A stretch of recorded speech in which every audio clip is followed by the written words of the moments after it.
Well, you may remember her playing Drucilla in Young and the Restless. Courtney, I'll let you do the honors of the introduction. Ladies and gentlemen, she's in the Good Day studio. She is the lovely Victoria Rowell. Good morning to you. Good morning to you. Thank you for having me. Oh, such a pleasure to have you. You've got a book signing coming up for this book that you've written, The Women Who Raised Me. Yes. And it's a fantastic memoir where you've kind of broken down, I'd say like in three pieces. Like you've done your mother's, grandmother's, aunts. Yes. Then you did a section for the mentors and the grand dames. That's right. And then you did a section for the sisters. All of these women have had influence on your life, your career, your Indeed, path, right? Indeed. So let's talk about that, because I'll be honest, the first time that I was like, oh my gosh, Victoria Rowell, was The Cosby Show. When you were, Right. You were Paula. Paul, oh my goodness, you're Oh my taking gosh, it back. I'm telling you, it's flashback You're Friday. too young. You're too young. You're too God bless young. you. God bless you. And you were this just beautiful actress, and I could tell that you had dance training because of the way that you carried yourself. And you talk about that in your book, your dance training. I talk about my American Ballet Theater background, the school, and how the school really gave me wraparound services before wraparound services were in the children and family services. But they provided a stipend and other supports because I was 17 on my own in New York City while I was taking advantage of this incredible, auspicious contract, if you will, long-term scholarship with American Ballet Theater, and then I joined the junior company. And well, what can go wrong when you're living in New York City by yourself at 17? But I really stayed focused in the curriculum of classical ballet and American Ballet Theater. I remain in touch with Misty Copeland and the school. Great, I love that. And of course, that led to Hollywood. Yeah. And we're looking at some clips that Ovation TV did a wonderful piece on you as well. And in the book, you talk about some of these different women. I wanted to pull out a couple to ask you about. So Miss Dorothy. Miss Dorothy was a scrappy woman.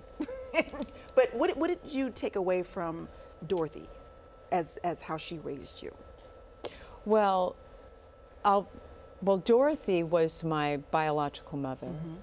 And she had tremendous challenges, and a shout out to all the single mothers out there who are bearing children out of marriage and where the family is not supportive in that effort, especially multiracial children, where it's not a part of what's accepted in a family to this day. But my bio mother took on the burden, if you will, of taking me to term in the state of Maine in 1959 when it was virtually impossible. That rendered me into an orphanage, and then ultimately I was placed with Agatha Armstead, who was my primary foster mother. But the beautiful thing is that Agatha Armstead believed that a mother deserved to know where her children were, even though child welfare recommended that you don't contact the bio family. But Agatha had other ideas, and she bridged communication between my bio mom. They stayed in touch for over 2 decades. Wow.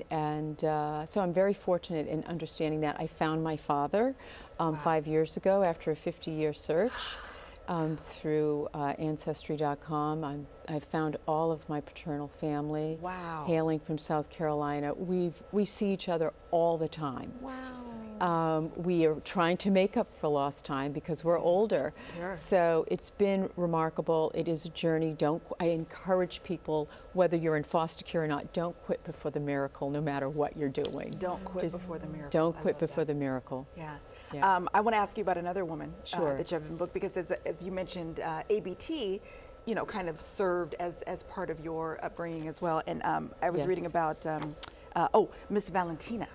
Oh my God, it's so interesting that you bring up her name, because yesterday I had a beautiful driver from Ukraine, and her name is Anna, and if Anna's out there, hi Anna, and really working so hard to make a life for herself, escaping the war 3 years ago and living here in Detroit. I'm sorry, here in Sacramento. I was just on tour in Detroit. Forgive me.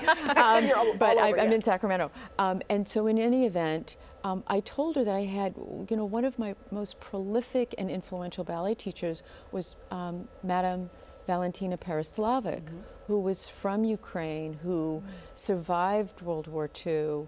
And she was a very special ballet teacher to me. She was one of my wraparound services at ABT, who would bring me into her office and hand me an envelope and say, go buy new ballet slippers. Don't tell anyone, because I could get in trouble with her very European accent.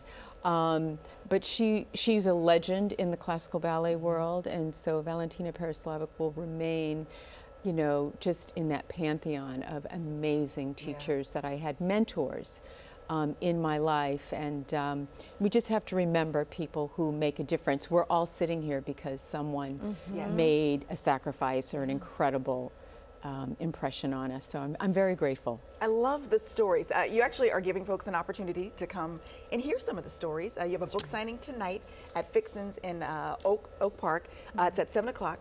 Are you also enjoying a meal while you're there? I'm going to have some collard greens. Yes, I'm vegan. I'm going to have some collard greens, a few other things. Kevin Johnson is my host. Yes. Owner of Fixin's, former mayor, former NBA star. Yeah. We talk about business and pivoting with your career, using all of the discipline that you have accrued and applying it to something else, as I did with acting. But I'll be at Fixin's from 7 to 9, and then I'll be at the Guild Theater on Saturday from 2 to 3 for the Blacklit Book Festival. Excellent. That's right around the corner from Fixin's.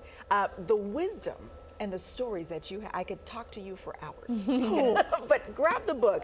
It is called The Women Who Raised Me. Yes. It is wherever you can find books. You can also find it at Underground Books in Oak Park, which is also right around the corner. That whole block. Got you all set up. Thank you so much for your time. Thank you. I have one shout out. Yes, absolutely. To the Sacramento Ballet and to the Sacramento Ballet School. Good luck with your Nutcracker season. And thank you. Thank you so much for your time. Absolutely. Ladies and gentlemen, it's Victoria Rowell. Thank you for being here, Victoria. Thank you.